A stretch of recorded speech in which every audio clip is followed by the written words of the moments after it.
Zero দিয়ে start বাটনে চাপ দিবেন। যে সংখ্যাটা থাকবে সেটাকে 0 করে এন্টার দিবেন। তারপরেও যদি রেডি না হয় তাহলে হিট সেকশনটা খুলবেন। দেখেন আমরা হিট সেকশন খুলছি। হিট সেকশন খুলে দেখি হিটার রোলারের মধ্যে কয়েকটা স্কেচ পড়ে গেছে। এখন ফলো করে দেখতে হবে থার্মোস্টারের জায়গায় থার্মোস্টারের সোজাসুজি কি হিটার রোলারে কোনো স্কেচ আছে কি না। যদি থার্মোস্টার বরাবর হিটার রোলারে স্কেচ থাকে সেক্ষেত্রে C440 সিগন্যাল মারবে।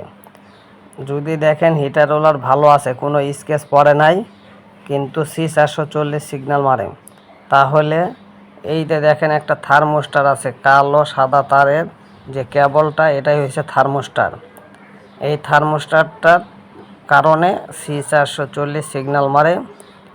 সেক্ষেত্রে আপনারা থার্মোস্টারটা চেঞ্জ করে দিবেন, নতুন একটা ভালো থার্মোস্টার লাগাই দিবেন।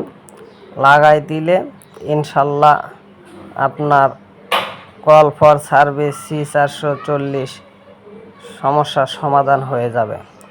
ভিডিওটি যদি ভালো লাগে এবং এরকম আরও ভিডিও পেতে আমার চ্যানেলটিকে সাবস্ক্রাইব করবেন এবং আমার পাশে থাকবেন।